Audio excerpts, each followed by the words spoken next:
en dessous de la moyenne, et je suis largement au-dessus, donc je suis en colère. Quelle est justement maintenant votre réflexion vis-à-vis de ce taux-là qui est élevé? Est-ce que justement ça entraîne des craintes? Est-ce que vous allez essayer de vous renseigner encore un peu plus? Il y a des démarches que vous allez faire aussi, que ce soit d'un point de vue santé, judiciaire? Comment...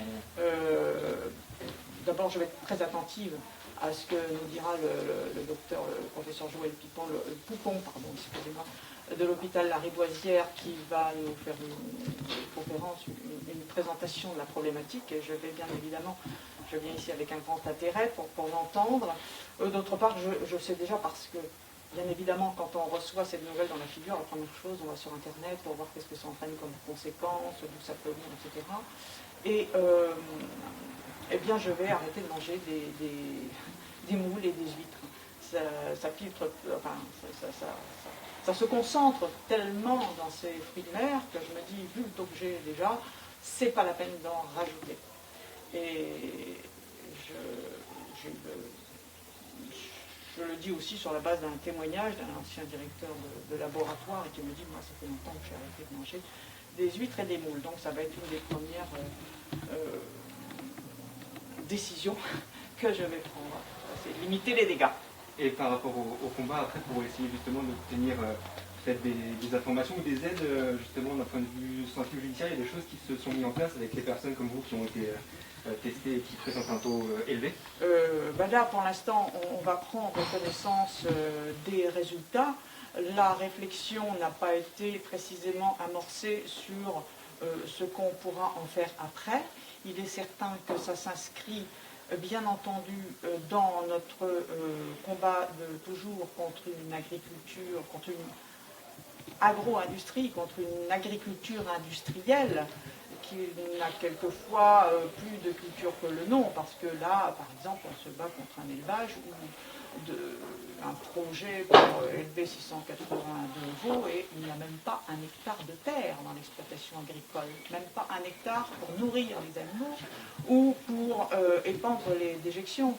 C'est une agriculture sans culture et que ce soit les nitrates, les phosphates, le cadmium et autres métaux lourds, les résidus médicamenteux, les herbicides, fongicides, insecticides, pollution bactériologique, en fait tout ça, ça nous vient du même type de modèle agricole, donc on va évidemment continuer à se battre et le cadmium n'est qu'un élément de plus qui émerge comme les algues vertes de cet iceberg des pollutions agricoles.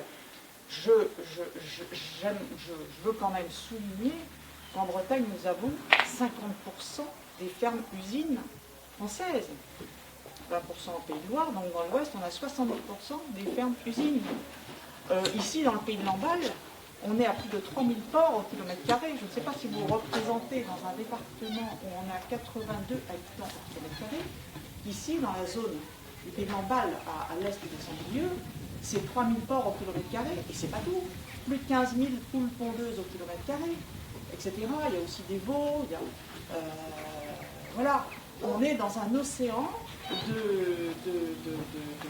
d'animaux d'élevage et donc des pollutions liées à cette agriculture industrielle hyper intensive, et ça continue parce que les extensions d'élevage se poursuivent. Et c'est aussi ce que nous sommes en train de combattre.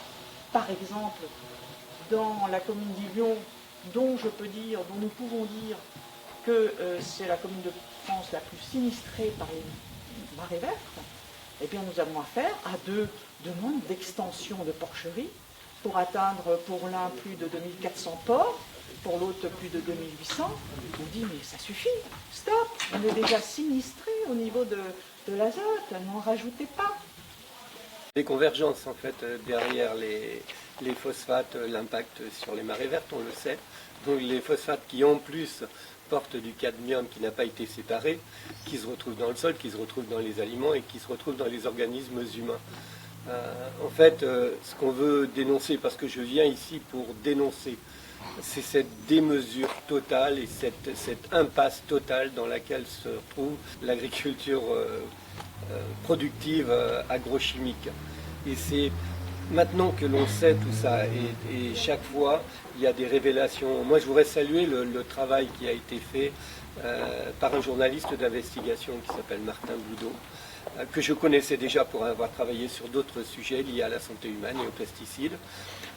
Les scientifiques, le docteur Poupon, donc, qui a mené cette étude, elle est scientifique, donc elle est irréfutable. On ne peut pas dire que c'est des paroles en l'air.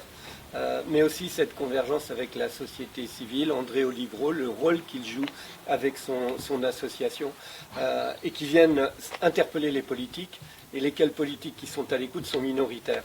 Et c'est en travaillant tous ensemble que l'on va pouvoir faire avancer le sujet et faire reculer l'impact sur la santé humaine, sur l'environnement, sur le bien-être animal. Enfin, tout y est là sur ce qu'il ne faut pas faire. Et il convient maintenant de promouvoir, de soutenir des pratiques que l'on appelle des pratiques vertueuses qui n'ont aucun impact là-dessus. On est parti dans une question on est parti dans la démesure en fait, avec cette production exacerbée au point d'arriver à la surproduction, d'appauvrir les sols, de les stériliser, d'emmener des effluents vers les eaux douces, vers les eaux de baignade, mais aussi vers les eaux conchilicoles sur le littoral. J'entendais cette personne qui est touchée là par un taux important de cadmium et qui dit maintenant je ne vais plus manger de coquillages. Les ostréiculteurs et conchiliculteurs ont déjà été touchés par le coronavirus. Ils sont des sentinelles de l'environnement, ils travaillent pour des produits de qualité avec un bon travail, et là ils sont complètement victimes de quelque chose. Alors, on va parler de molécules cachées et leurs produits. Les huîtres, on sait que c'est filtrant et de ce fait concentrant. Eh bien les huîtres en sont chargées également, et là il y a véritablement un coup d'arrêt à donner. C'est la raison pour laquelle aussi je suis là. Le politique doit jouer pleinement son rôle au niveau de la santé publique, la préservation de l'environnement, parce que je n'oublie pas de dire qu'on est en situation d'urgence, et d'urgence absolue maintenant. On peut encore s'en tirer dans la mesure où on prend les mesures qui conviennent. Alors les engrais phosphatés à l'excès sont à bannir, et les engrais phosphatés utilisables, on peut en avoir besoin, ils doivent être séparés du cadmium. C'est une question de fric seulement, que l'on mette les moyens, mais que les pouvoirs publics et politiques imposent aux professionnels de prendre les précautions nécessaires pour la santé humaine et pour la préservation de l'environnement.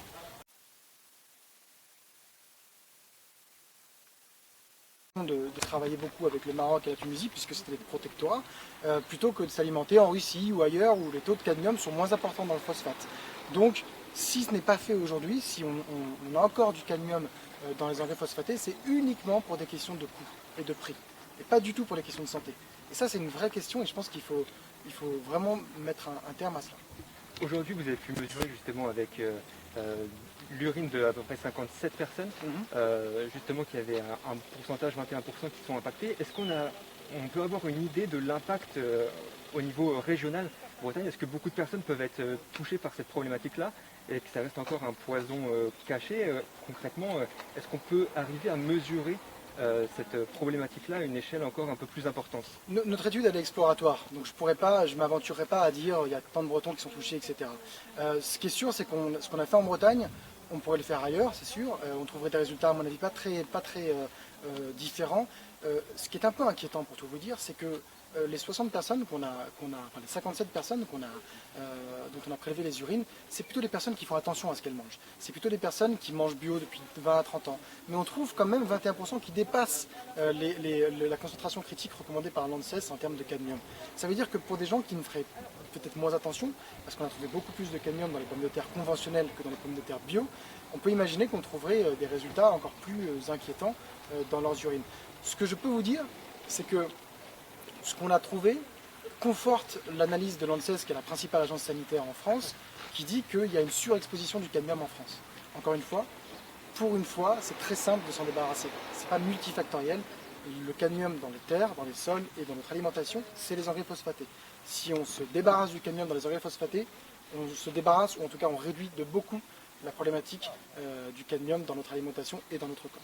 Et est-ce que justement il y a des mesures prochainement qui doivent être prises par le gouvernement vis-à-vis de ces quantités de cadmium, justement une limite qui doit être imposée Il y a une législation européenne qui est passée en 2018 qui prévoit qu'à terme on passe de 90 mg de cadmium dans les engrais, 90 mg de kilogramme, pardon. Il y a une législation qui est passée en 2018 en Europe qui prévoit qu'on passe de 90 mg par kilogramme de cadmium à 60, puis à 20, mais c'est uniquement dans 10 ans.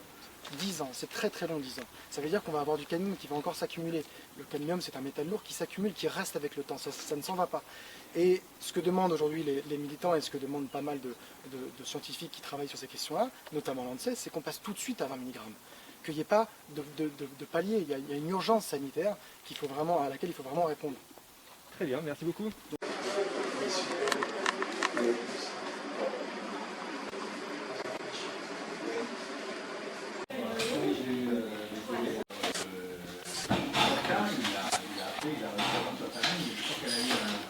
Donc on a décidé d'analyser des lots de pommes de terre, 28 lots de pommes de terre différents, de Bretagne, de Normandie, un peu aussi d'ailleurs pour commenter une comparaison. Ce qu'on a trouvé dans les pommes de terre, c'est qu'il y a 2 fois plus de cadmium dans les pommes de terre que ce que l'ANSES, qui est l'agence sanitaire de référence en France, estime trouver en tant que cadmium. Donc on a trouvé 2 fois plus. Dans tous ces échantillons, la moyenne elle est 2 fois plus élevée. Or, et par ailleurs, on trouve 3 fois plus de cadmium dans les pommes de terre conventionnelles que dans les pommes de terre bio. Donc, en moyenne, 2 fois plus de cadmium dans les pommes de terre que ce que l'ANSES pense trouver, estime trouver. Estime trouver. Voilà, En moyenne. Ils ont fait une moyenne pour tout dire. Nous, on a fait 28 lots différents. Eux, ils ont fait une moyenne un peu. Pas fait trop bien travailler sur ce là.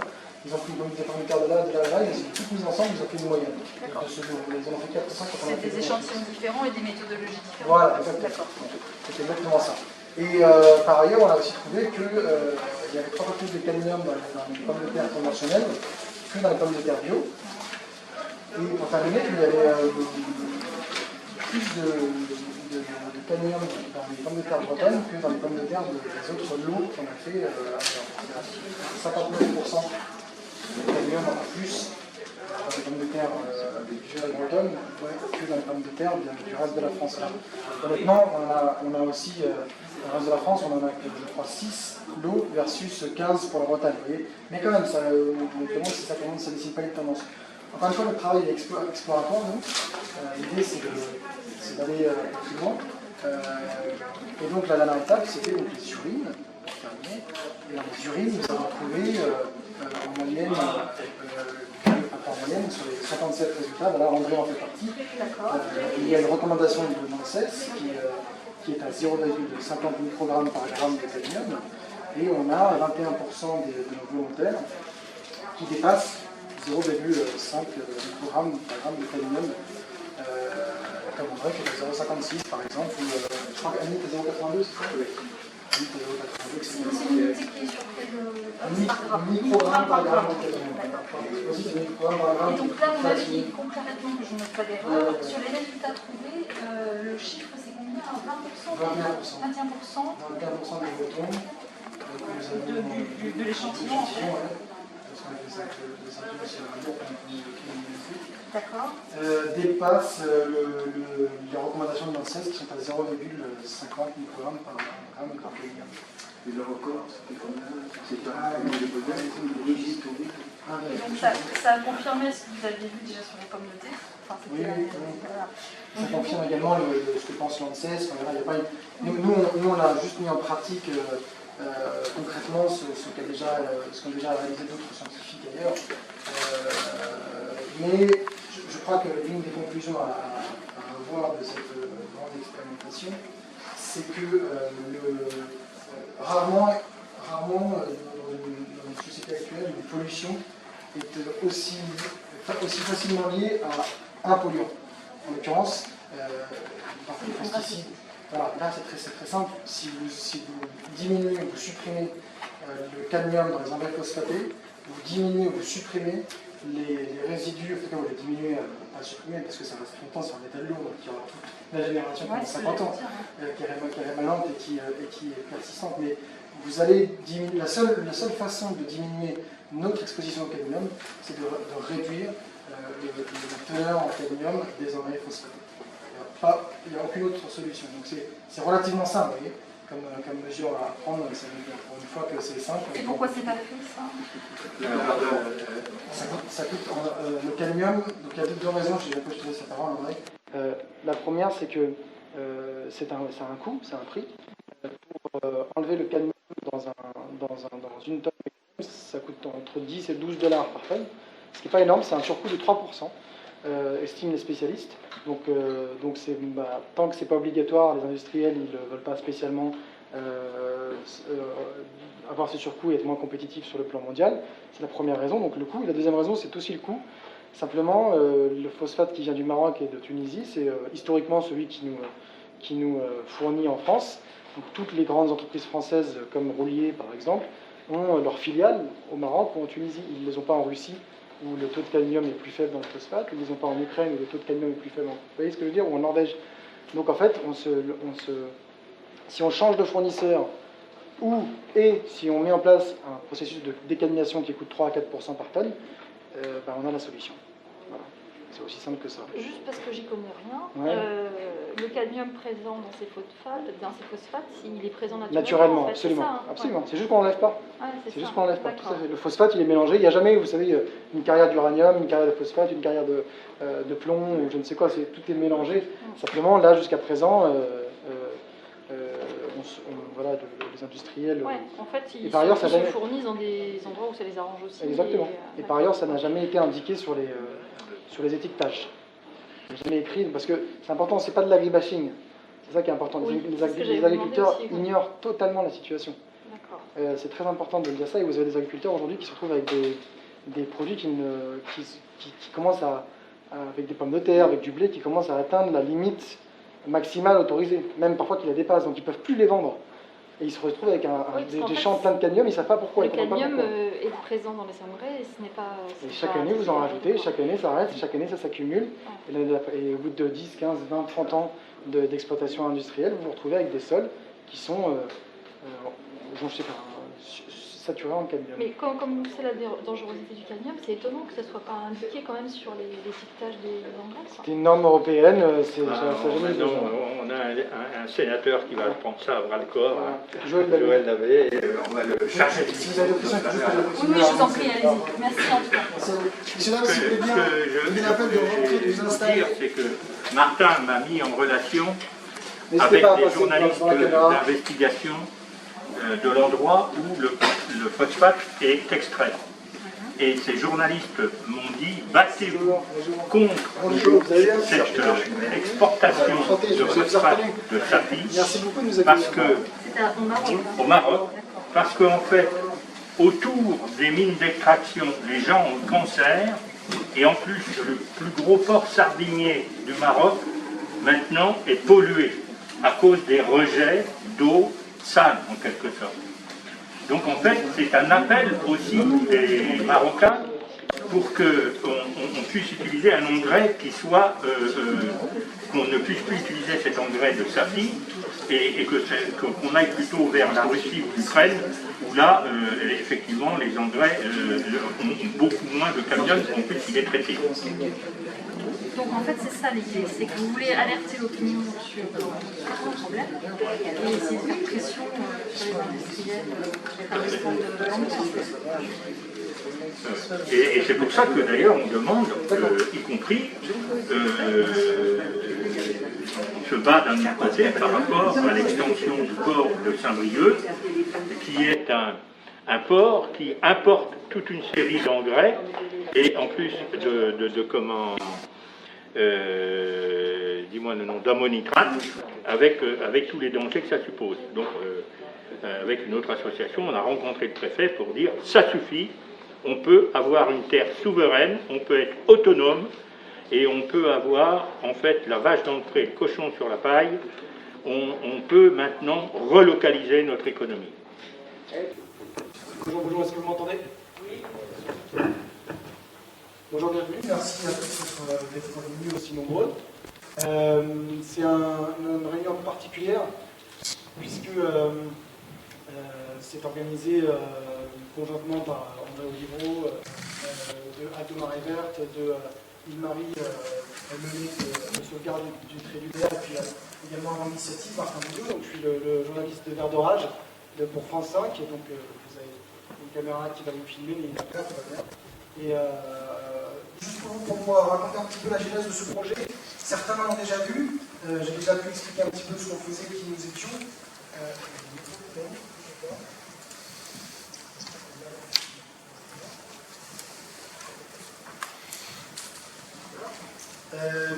L'idée est la suivante. Vert d'Orage, c'est une émission d'investigation scientifique sur des problématiques environnementales.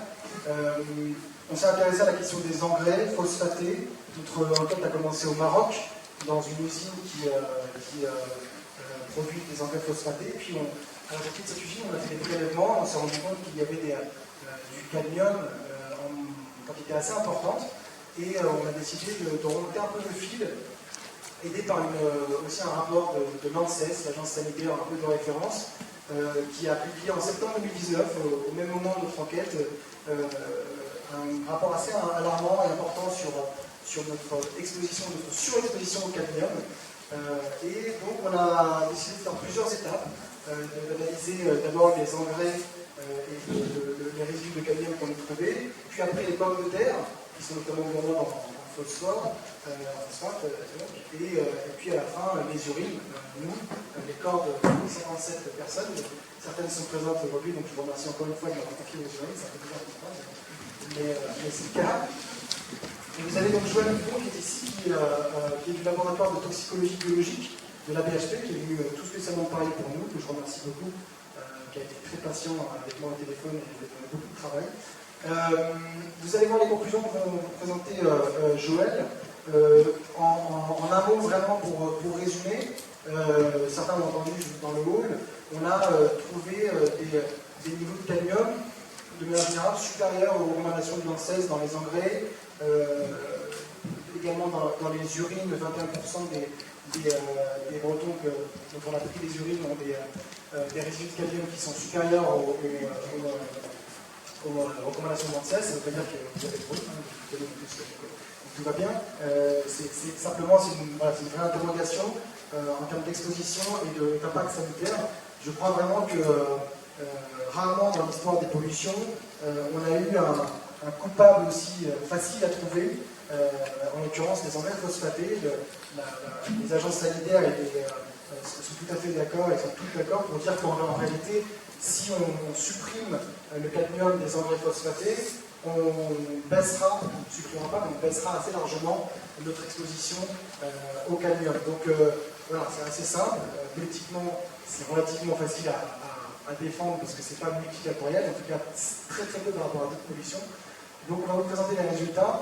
Avant, je vais donner la parole à André qui va vous parler en 2 secondes de ce pourquoi il a voulu participer. Puis on aura aussi la parole aussi à monsieur le maire de Pomerey qui nous accueille, c'est vraiment sympa de sa part, donc je voulais vraiment qu'il puisse dire un tout petit mot, et après Joël vous présentera les résultats. André, à toi.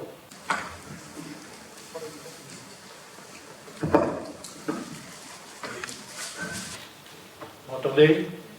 Non. Bon, on peut tenir cette réunion aujourd'hui et tout de suite je dis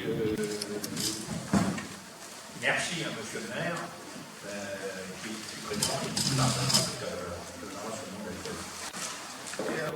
Au fond, on a découvert au travers de cette enquête que si nous on se battait contre les algues vertes, c'est le dessus de l'iceberg en fait de la pollution.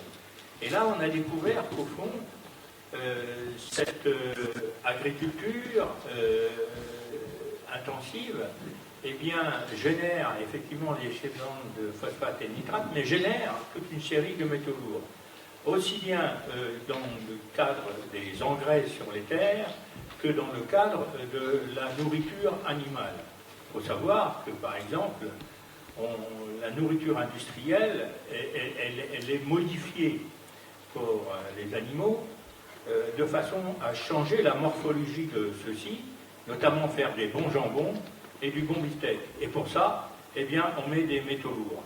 Et on sait donc qu'au-delà du cadmium, il y en a d'autres, et c'est ça qui finalement nous donne nos maladies modernes qu'on découvre aujourd'hui.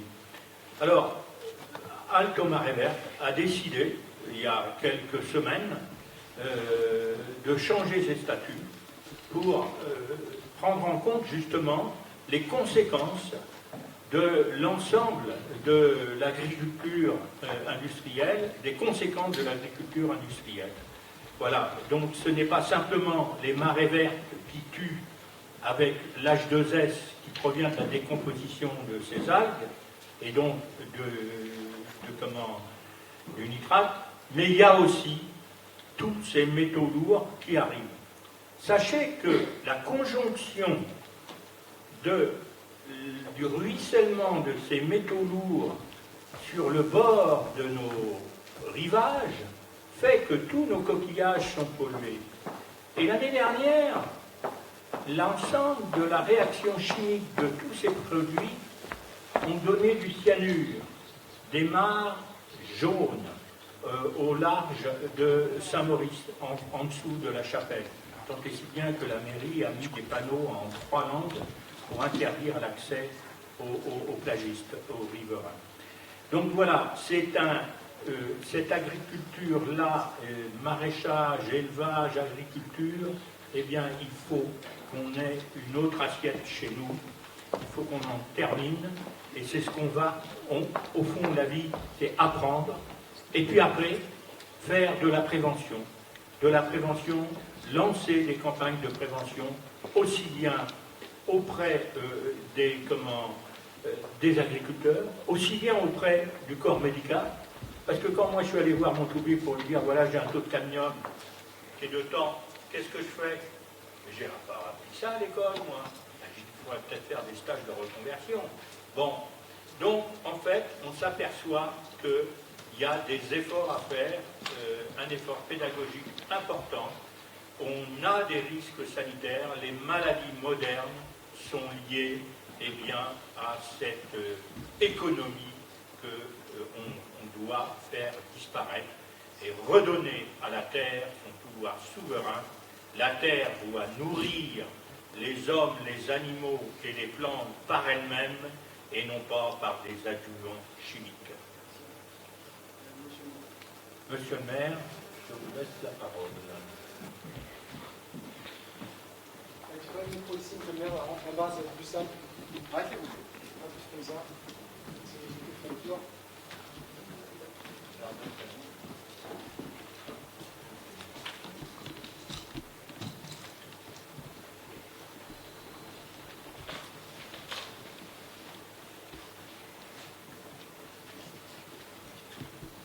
Vous m'entendez tous?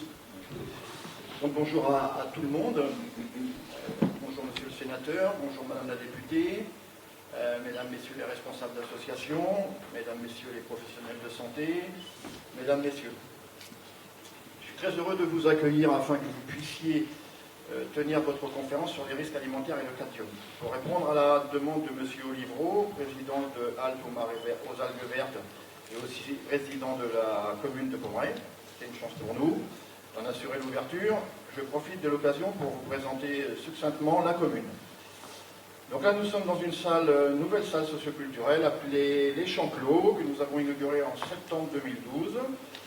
Cet outil nous donne totale satisfaction, une satisfaction reconnue par les associations qui l'ont déjà utilisé, par notre population, par les locataires du week-end, qu'ils soient de chez nous ou d'ailleurs, pour tous ceux qui, comme aujourd'hui, ont besoin d'espace pour tenir une réunion ou une assemblée générale.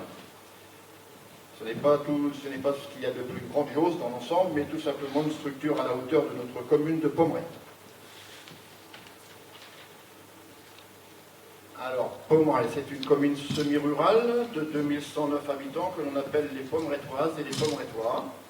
Se situe à mi-route entre Saint-Brieuc et Lamballe, occupe une superficie de 1335 hectares, dont 88% sont dédiés à l'agriculture avec une quinzaine d'exploitations sièges sur la commune. Elle est traversée par la RN12 et la ligne SNCF Paris-Brest. Elle est intégrée à la communauté d'agglomération Lamballe-Terre-et-Mer qui comporte 38 communes avec 67 400 habitants. Elle fait aussi partie du pays de Saint-Brieuc. Grâce à la zone artisanale, elle développe un tissu économique conséquent, constituant un bassin d'emploi important des entreprises artisanales et des sociétés industrielles. Pommeraye est en pleine expansion et bénéficie de nombreux services à la population, quelques commerces de proximité, une boulangerie, une pâtisserie, un magasin d'alimentation générale avec bar, tabac, presse, un bar-restaurant. Alors, on va commencer avec les résultats, ça va durer une toute petite vingtaine de minutes et à l'issue, on prendra les questions et les réactions notamment de M. Joël Dagbé, sénateur, et également Madame la députée. Des questions dans la salle, il y en aura d'autres, mais voilà, il y a une petite vingtaine de minutes de présentation des résultats, c'est important que vous veilliez parce que c'est quand même le cœur du sujet. Merci à vous. Merci à tous. Merci à tous d'être présents aujourd'hui pour écouter ce bref exposé. Donc, comme vous l'avez compris, je vais vous exposer les résultats de l'étude qui a été initiée par Martin et qui m'avait contacté en fin d'année dernière pour me solliciter pour faire le dosage initialement dans les urines du cadmium urinaire et puis après discussion, je lui ai proposé d'assurer aussi les dosages dans les engrais et dans les pommes de terre. Il se trouve qu'à la même époque, pour l'incidence extraordinaire, j'avais été contacté par une étudiante de l'Université de Bretagne occidentale, Marie Pigou, qui cherchait un stage de Master 1, parce qu'elle est dans une thématique qui se rapporte psychologie et santé, et ça tombait très bien, parce que j'avais ce travail à lui proposer. Et donc,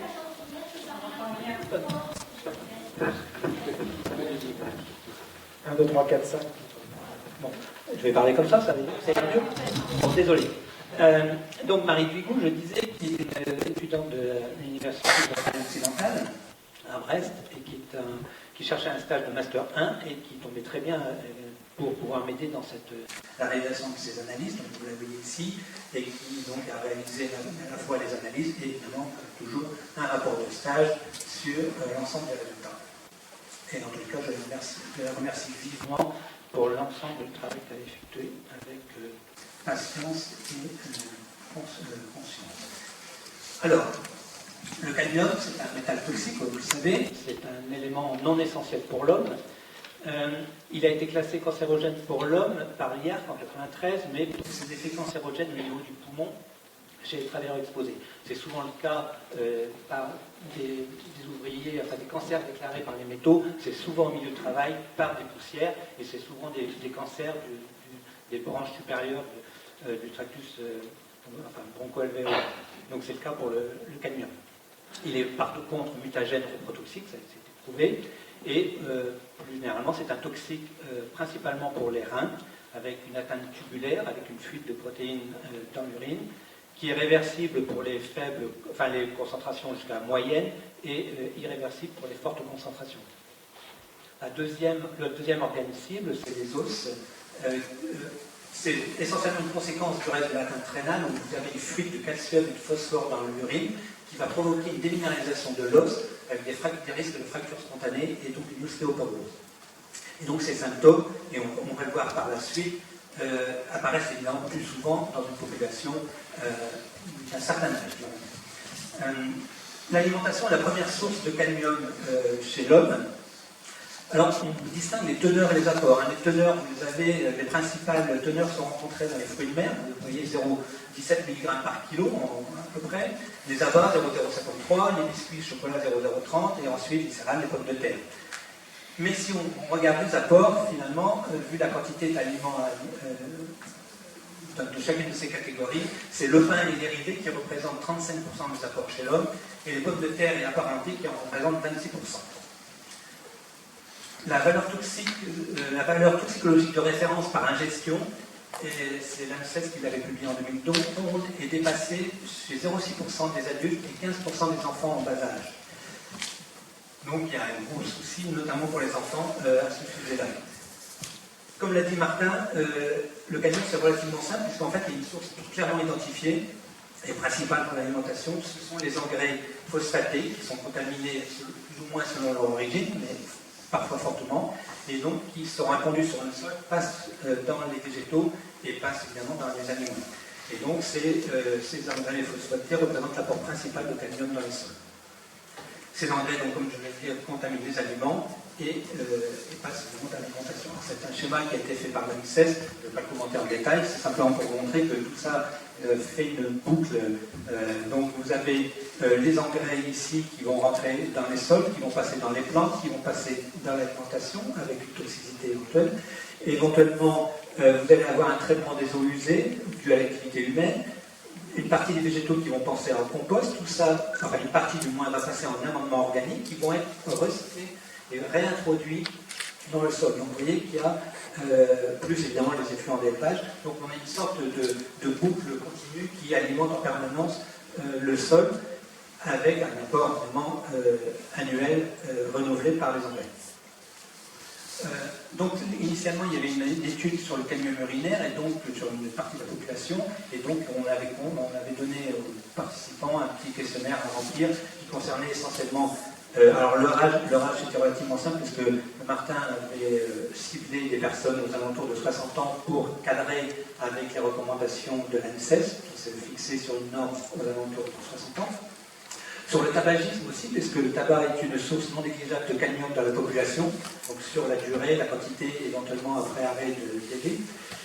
Là, évidemment, puisque c'était un peu l'objet de la consommation de pommes de terre, avec la fréquence par semaine et la proportion de pommes de terre bio ou non bio, et puis une éventuelle exposition au cadmium, soit professionnelle hors engrais, soit des contacts avec des engrais phosphatés, dans le cas pour les agriculteurs, ou éventuellement des emplois d'engrais en jardinage. Passons à la partie un peu analytique, je vais être relativement bref.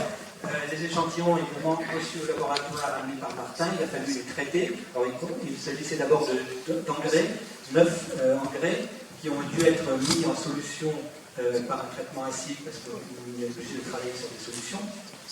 Les pommes de terre, il y avait 28 variétés différentes de pommes de terre, donc vous voyez les différentes étapes qui ont été réalisées essentiellement par Marie.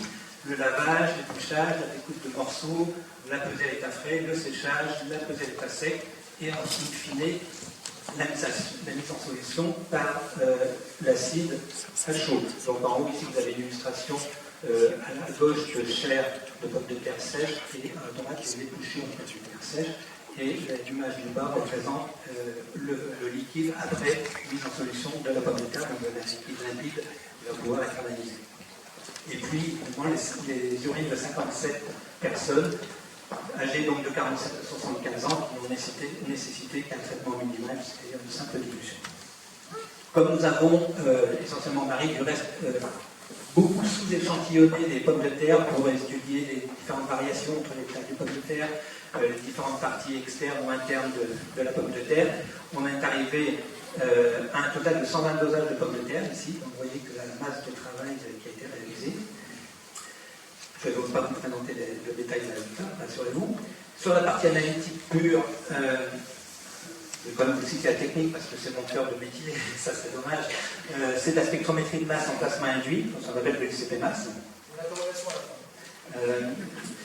L'important c'est que comme en tous les dosages qu'on fait en biologie clinique, on est tenu, on est un laboratoire accrédité de ce côté-là, et on est tenu évidemment de valider nos séries analytiques par l'analyse d'échantillons de contrôle de qualité interne, auxquels nous avons ajouté, vu que nous avions des échantillons moins usuels que d'habitude, à savoir les pommes de terre et les engrais, 2 échantillons de référence certifiés. Ce sont des échantillons qui sont fabriqués par des laboratoires internationaux qui présentent une très grande confiance dans le résultat pour les éléments qu'ils proposent. Donc on avait un échantillon de sol qui se rapprochait le plus des engrais et de la farine de quinoa que Martin nous a procuré, qui se rapprochait le plus de la pomme de terre. Je vous passe les résultats, mais ils étaient tout à fait corrects. Les expressions des résultats pour les engrais, le taux de cadmium a été rapporté à l'anhydride phosphorique P2O5 comme c'est la réglementation, donc exprimé en milligrammes par kilo, et dans les urines, le cadmium a été rapporté à la créatine urinaire, donc en microgrammes par gramme de créatinine. Ça permet de gommer un peu les différences de concentration d'urine entre les urines du matin qui sont plus concentrées, les urines de la journée qui peuvent être plus diluées. C'est un marqueur, enfin c'est une façon de procéder tout à fait classique. Alors, avant de vous présenter pour chacune des catégories les résultats, je vais présenter quand même un petit mot sur le cadre normatif, si je peux dire, et les propositions de l'ANSES. Donc, pour les engrais, la teneur actuelle, qui est une norme française, est de 90 mg kg rapporté à l'ingrédient phosphorique. Ce n'est pas une norme européenne, du reste, parce que le marquage CE n'exige pas du tout une teneur en cadmium. Il a été voté au niveau européen cette fois-ci, en 2019, pour une application prévue en 2022, un abaissement de cette concentration limite à 60 mg par kilo. L'ANSES va plus loin dans son avis qu'elle a présenté en 2019 et elle propose à terme, puisque immédiatement ça semble difficile, mais ce n'est pas mon problème, c'est pas mon sujet, elle propose de descendre jusqu'à 20 mg par kilo. Pourquoi ce chiffre et sur quoi se base-t-elle? En fait, elle a fait un raisonnement à l'envers. Elle a dit le cadmium dans les sols, bon, il est déjà présent naturellement, mais tous les ans on en apporte par les engrais de façon supplémentaire, et ce cadmium excédentaire, il finit par s'accumuler dans les sols au rythme où on le met avec des teneurs de 90 mg. Elle a calculé que, compte tenu de simulation de flux, de cadmium, etc., que la teneur de 40 mg permettrait de stabiliser ce taux, et seul un taux inférieur à 20 mg permettrait d'abaisser progressivement les teneurs dans le sol. Et en fait, ce taux de 20 mg par kilo, compte tenu des quantités d'engrais qui sont utilisées chaque année, correspondrait à un apport de 2 grammes de cadmium par hectare et par an, donc qui permettrait de réduire progressivement la teneur en sol des terres cultivables. Et donc, comme je vous l'ai dit, par exemple, l'Europe pour l'instant ne recommande pas, n'indique pas le cadmium dans ses concentrations. Et puis Martin soulignait aussi que souvent les agriculteurs ne savent pas les teneurs. Donc l'ANSES souligne l'importance d'indiquer les teneurs en cadmium des engrais qui sont commercialisés en France. Alors pour le résultat, ici, donc, il y avait 6 engrais commerciaux en bleu qui avaient été fournis par Martin Boudot, et moi-même j'avais dans mon petit potager 3 engrais différents qu'on trouve dans le commerce pour les jardiniers amateurs. Et donc on a dosé le cadmium rapporté au anhydride phosphorique ici. Je vous ai indiqué en haut la teneur maximale admissible normative en France, qui est de 90. Ici en rouge la teneur prévue pour 2022 au niveau européen, et en jaune ici les recommandations de l'ANSES. Donc on voit qu'ici actuellement tous les engrais sont corrects au niveau pour 90 mg, que 3 dépassent la norme prévisible pour 2022, et que si on prend en compte la recommandation de l'ANSES, on aura 5 sur 6 qui auront des teneurs qui ne seront plus valables à ce moment-là.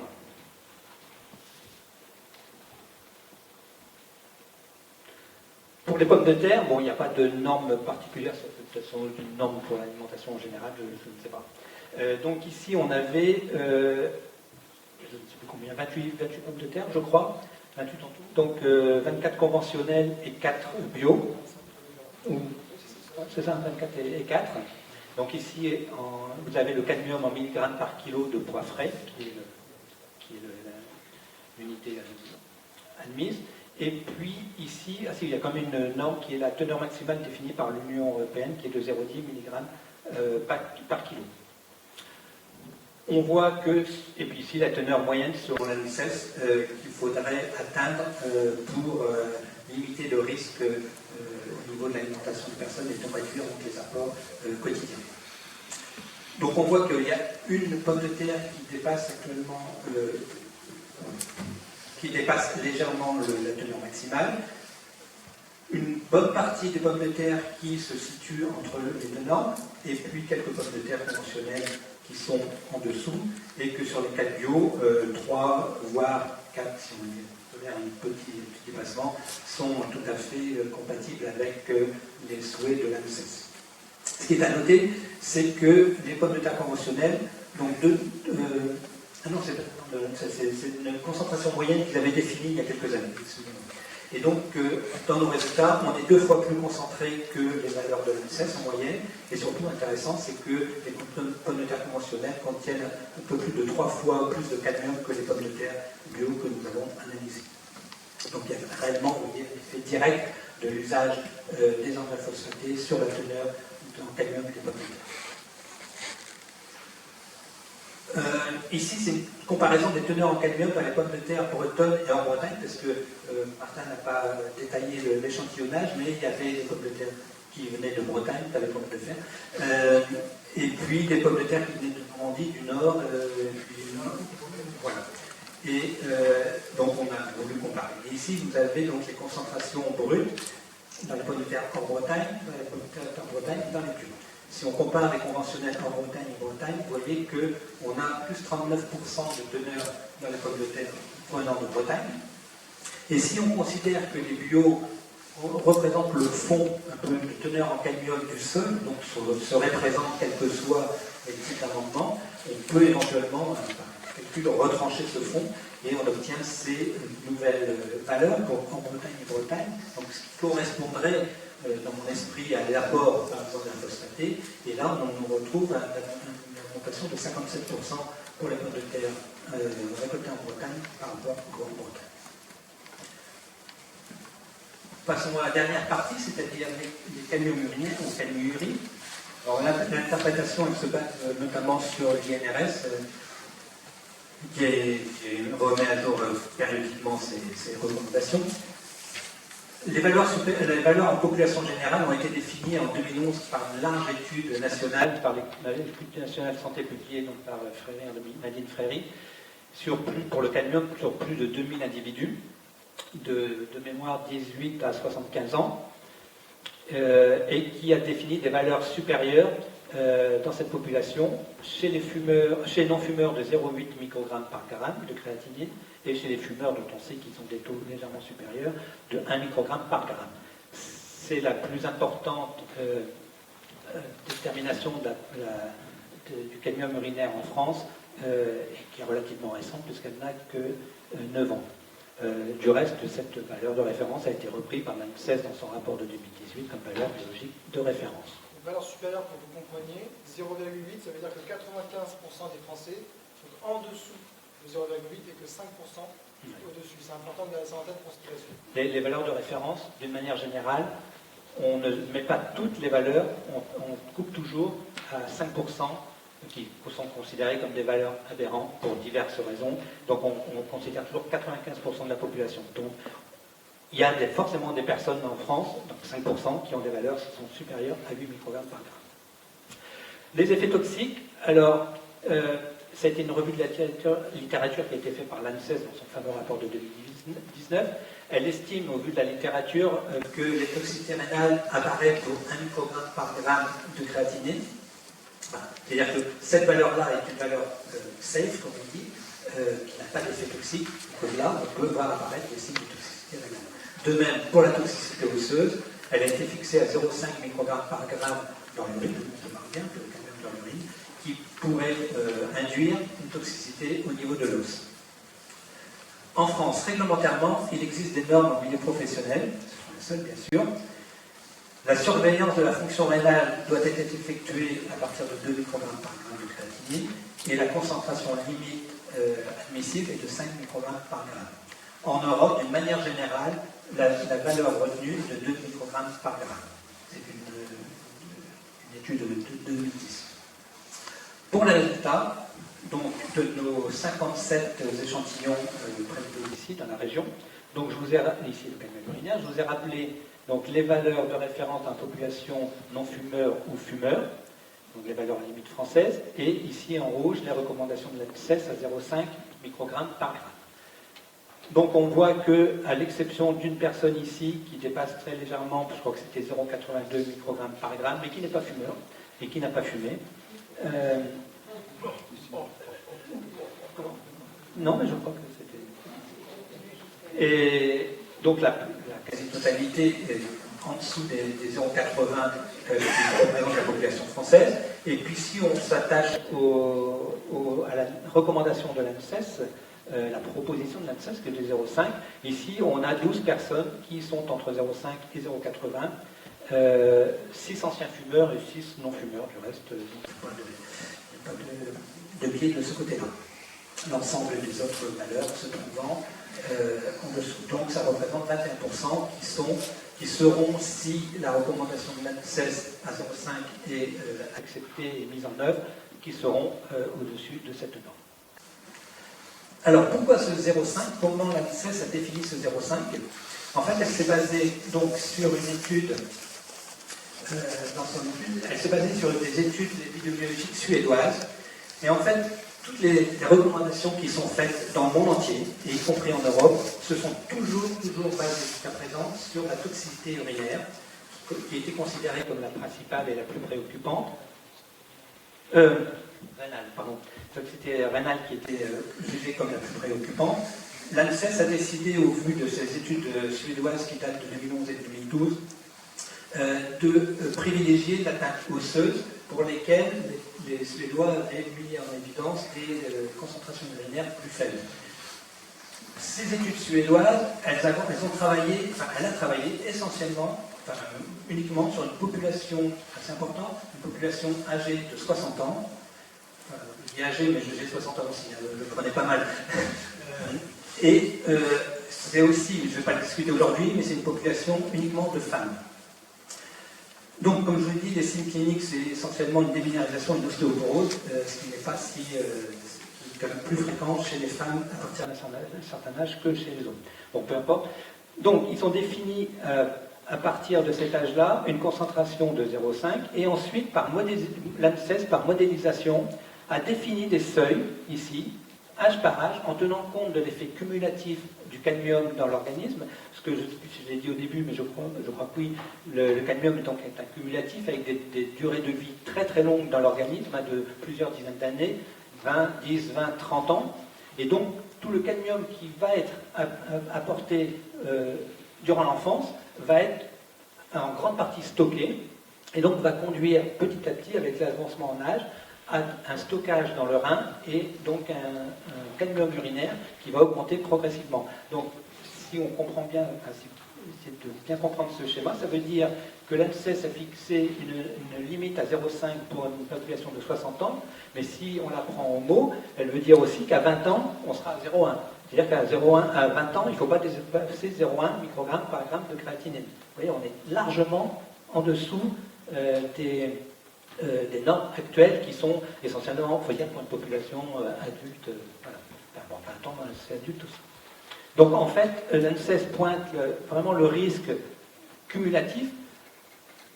Ce 0,5, en fait, il n'est pas tellement, je voudrais rassurer les gens qui dépassent un tout petit peu, il n'est pas un signe de toxicité actuelle. En fait, il est plus pour une toxicité future. Il permet par rétro-calcul de calculer quelles sont les concentrations maximales à ne pas dépasser dans l'urine pour des âges plus jeunes, et donc, avec ça, de calculer les apports à ne pas dépasser aussi. Et donc, sachant ça, sachant qu'aussi qu'on a déjà une partie de la population infantile, comme je vous l'ai dit au début, qui est en dépassement par l'alimentation des taux de cadmium, des apports de cadmium, vous voyez que ça permet de réduire indirectement les normes sur les apports. Un schéma assez important à comprendre, c'est que ce 0,5, c'est vraiment une accumulation, en fait. Que c'est vraiment, cette norme, elle est plus pour l'avenir, pour les générations futures, que pour moi. C'était un peu le but du jeu aussi, c'est pour ça qu'il y avait un questionnaire au départ. On avait voulu quand même voir si on peut trouver une relation, notamment entre le cadmium urinaire et la consommation de pommes de terre, bio ou conventionnelles. Alors, je fais d'abord une remarque, c'est qu'on a une population de 60 ans, donc qui a accumulé du cadmium pendant toute sa vie, puisque c'est cumulatif, que la consommation, la mode entre guillemets, excusez-moi, la mode de consommation bio est relativement récente. Pour les plus fervents, c'est peut-être 10, 15 ans, je ne sais pas exactement. Donc finalement, ça peut être pour une population de 60 ans, c'est relativement mineur dans les apports. Que les pommes de terre, évidemment, ne sont loin, comme j'ai montré tout à l'heure, d'être la seule source de cadmium, par exemple les céréales et le pain. Et donc, tout ça fait que, vraisemblablement, la consommation actuelle de pommes de terre, telle qu'elle est mesurée actuellement, n'est sûrement pas un bon indicateur de la cadmiurie. Et ça, ce schéma le prouve. Ici, vous avez la différence entre ceux qui consomment des pommes de terre bio ou conventionnelles, soit de manière exclusive, ici, les deux à gauche. Donc ici, vous avez la moyenne, donc elle est même, vous voyez, un peu plus forte dans les bio. Mais ici, vous avez les valeurs maximales et minimales. Et vous voyez qu'on a une très très grande dispersion des résultats. C'est vrai aussi pour ceux qui ont une alimentation majoritairement bio ou majoritairement conventionnelle, avec là aussi des moyennes relativement proches et surtout une très grande dispersion des résultats. Et quand on fait le total des deux, vous voyez qu'on n'a aucune différence entre la consommation de pommes de terre bio ou conventionnelle, avec des populations qui se recoupent entre minimum et maximum de façon tout à fait équivalente. Donc, mais finalement, ce résultat, avec ce que je vous ai dit là au début, n'est pas étonnant du tout, quoi.